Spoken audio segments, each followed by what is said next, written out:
It is a quiet evening. You are sitting on your sofa when the doorbell suddenly rings. You open the door to find a neat cardboard box sitting on your porch, a package from Amazon. As you tear open the tape, your heart beats faster. You pull out a gadget you don't really need. At that exact moment, a rush of pure excitement floods your brain. You feel a sudden, satisfying high. But within minutes, the excitement dissolves. The gadget is placed on a shelf, forgotten, joining the clutter. Why do we do this? Why does our brain push us to buy things we have no use for? To answer this, we must strip away the modern world and travel back 99% of human history, to a time when shopping malls and delivery boxes did not exist, to the unforgiving prehistoric savanna. Imagine being a prehistoric hunter-gatherer. Every single day of your life is a desperate quest for survival. As you walk, your eyes scan the ground. Suddenly, you spot a smooth, sharp piece of flint stone. This is a massive jackpot. This stone can be shaped into a spear tip to secure meat or a scraper for hides. Further down the path, you find a pile of dry, fallen wood, another critical resource for the night. You gather them quickly, holding them close. In the Stone Age, finding useful objects was a rare miracle. Every item you found, a sharp rock, a dry branch, a patch of berries, directly increased your chances of staying alive. Ancestors who ignored these small treasures, or who were too lazy to pick them up, did not survive. They were filtered out by natural selection. You are the descendant of the ultimate foragers. Your brain was shaped by millions of years of scarcity. It is programmed to find, acquire, and keep resources. This is the evolutionary mismatch. The ancient instinct that kept you alive is now driving you to financial ruin.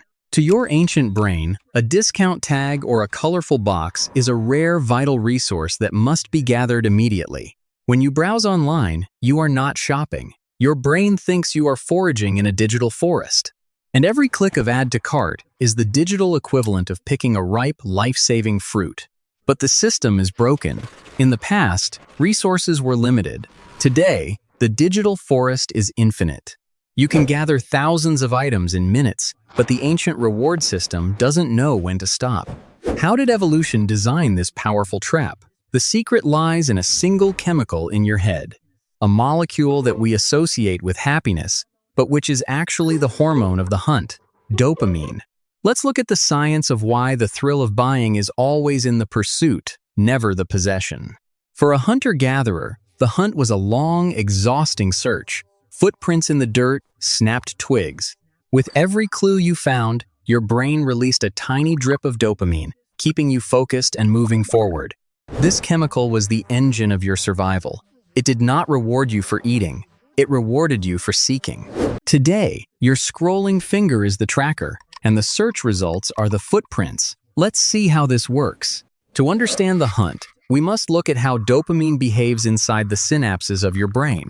Popular culture calls dopamine the pleasure chemical, but neuroscience tells a very different story.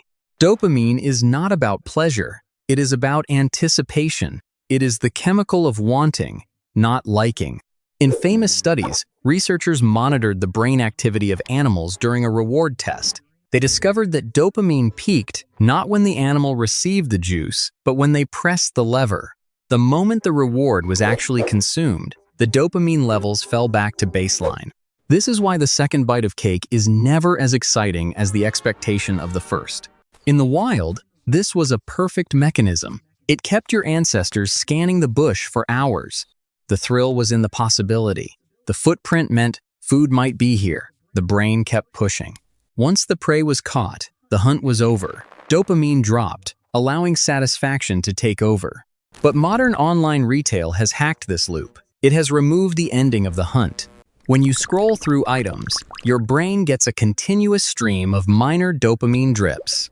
Each thumbnail is a footprint. Maybe this item will make my life perfect. The seeking brain is hooked. The click of purchase is the digital throw of the spear. You feel a massive peak of expectation. But the moment the order is placed, the hunt ends. The package is in transit. By the time the box actually arrives at your door, your dopamine levels have already crashed. You open the box, hold the item, and feel nothing. The thrill was never in having the item. It was in the chase. So you throw it aside, open your phone, and start the hunt again. This is the dopamine treadmill, a cycle of endless search, temporary expectation, and instant regret. Why are we so vulnerable to this cycle? Because evolution did not prepare us for abundance. For millions of years, the world was a place of extreme scarcity. Resources were incredibly hard to find. If you found a patch of wild honey, your body did not tell you to eat a small portion. Your brain forced you to eat every drop, because tomorrow, that honey could be gone, eaten by bears. We evolved to gorge on resources whenever they appeared, storing them on our bodies as fat. And we did the same with tools.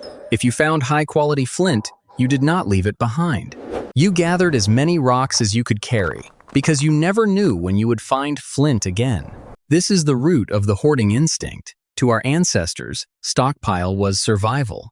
But today, we live in a world where stores are open 24/7 and shipping is next day. Your ancient brain doesn't know what a grocery store is. It treats a clearance sale as a survival emergency.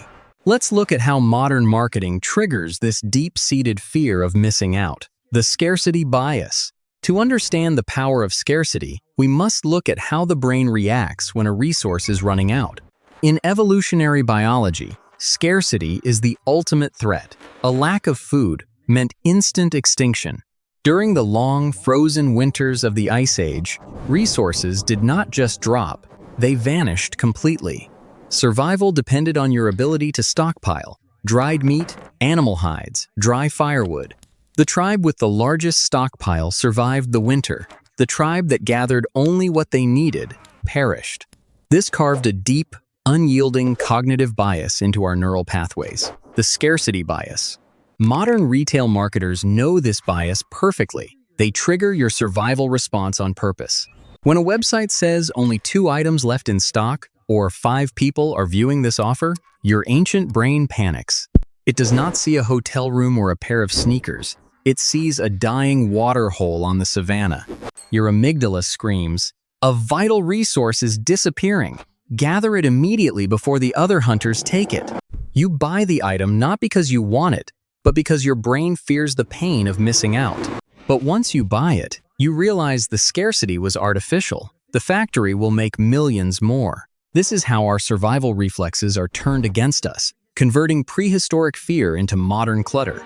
But stockpiling wasn't just about physical survival. It was also about how others in your tribe perceived you. In the Stone Age, resources were social currency. A hunter who returned with a massive catch was a hero. Sharing your stockpile proved your hunting skill, your intelligence, and your physical strength. This high status earned you respect, protected you during conflicts, and attracted high-quality mates. A hunter who gathered nothing had zero status. They were ignored, vulnerable, and failed to pass on their genes. We evolved a powerful drive to show others that we possess rare, high-value resources. In the past, this was done with physical items. A necklace of wolf teeth, a rare polished shell. These items were not decoration. They were honest signals of survival, prowess, and social power. Today, the wolf tooth necklace has been replaced by the luxury watch, the designer handbag, or the sports car. When you buy a luxury item with a massive brand logo, you are sending the exact same genetic signal. Your brain is screaming, "Look at my resources. I am a successful hunter. I am worthy of status." This is the resource signaling theory. We buy luxury goods not for their utility, but for their social signaling value. But on the savannah, you had to actually catch the tiger to wear its teeth. Today, you can just swipe a credit card. We go into debt to buy signals of wealth we do not have, trying to impress strangers who do not care. It is a false signal that leaves us biologically satisfied, but financially ruined. How do we escape this dual trap of dopamine hunting and resource signaling? To break the cycle, we must align our modern lives with our deep prehistoric biology. Let's look at how. Once you fall into the trap of buying, a dangerous chemical chain reaction begins, the Diderot Effect. This effect is named after Denis Diderot, a famous French philosopher who lived in the 18th century. Diderot was gifted a beautiful, expensive scarlet robe, but as he put it on, disaster struck. He realized his humble wooden desk and dusty chairs looked incredibly poor compared to his new robe. To fix the mismatch, he bought a new leather chair, a mahogany desk, and expensive paintings. By the end of the spiral, Diderot was completely broke and buried in massive financial debt. He wrote, "I was absolute master of my old robe. I have become the slave of the new one." Today, when you buy a beautiful new shirt, your old, faded pants suddenly look completely out of place.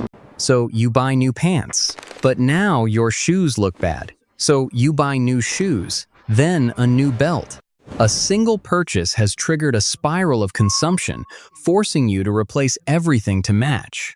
In the Stone Age, resources had to be compatible. If you upgraded your stone point, you had to upgrade the shaft. You had to change the leather bindings to handle the new weight. A single upgrade forced a total system update. This systemic consistency ensured that your hunting kit functioned as a single, lethal unit. Today, companies sell us ecosystems, forcing us to buy their matching chargers, headphones, and cases. We are trapped in spirals of upgrades, chasing a state of complete coordination that never ends. The result is staggering. The average modern home contains over 300,000 individual items. We are drowning in physical possessions, yet biologically, we feel more empty than ever. Because your brain was never designed to find happiness in objects. It was designed to find happiness in security. True ancestral security came not from stuff, but from your relationships and your tribe. When we feel lonely or stressed, we try to fill the social void by scrolling and buying. Hacking your shopping habits doesn't require extreme willpower. It requires aligning with your deep evolutionary biology. Rule 1. Implement the 72-hour delay. When you want to buy something, place it in the cart and wait. This delay cools down the dopamine-seeking loop. Once the anticipation fades, you realize you don't actually need it. Rule 2. Only buy items you can physically touch and hold in a real store. Scrolling on glass screens tricks your visual brain. Physically holding an item activates your tactile sensors, grounding your choice. Rule 3. Perform the Diderot upgrade check before any purchase. Ask yourself, if I buy this new laptop, what else will it force me to replace? Stop the spiral before it starts. Rule 4. Rechannel your foraging drive into ancestral gathering activities.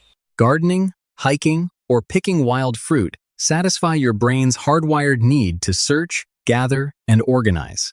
These activities trigger the exact same dopamine loops, without the empty boxes and mounting debt. Rule 5. Rebuild your social security. Focus on building connections with family and friends. When your social bonds are strong, your brain feels safe, and the urge to buy comfort packages dissolves. These 5 adjustments align your modern life with millions of years of evolutionary design. You will regain control of your home, protect your wealth, and restore peace to your mind. Remember, your ancient brain is not defective. It is simply running a survival program in a world of artificial abundance. The digital forest is no longer your master. You are the master of your own attention. You do not need to keep hunting for plastic tools to feel safe. Your survival is already secure. So close your browser, modern hunter. Step away from the screen and take control of your wealth. Step outside, reconnect with your tribe, and claim the real security of human connection. The savanna of your ancestors is quiet. The hunt for stuff is over. You have won. If you want to master your ancient brain, subscribe to Stickly Primal. The tribe is waiting. Leave a comment below about the most useless thing you've ever bought. Share your story with the camp. Watch our previous video about prehistoric night survival to understand why your brain wakes you up at 3 a.m. Thank you to all our supporters who make these stories possible. You are the strong pillars of our camp. Stay sharp, modern hunter. The digital forest has been won.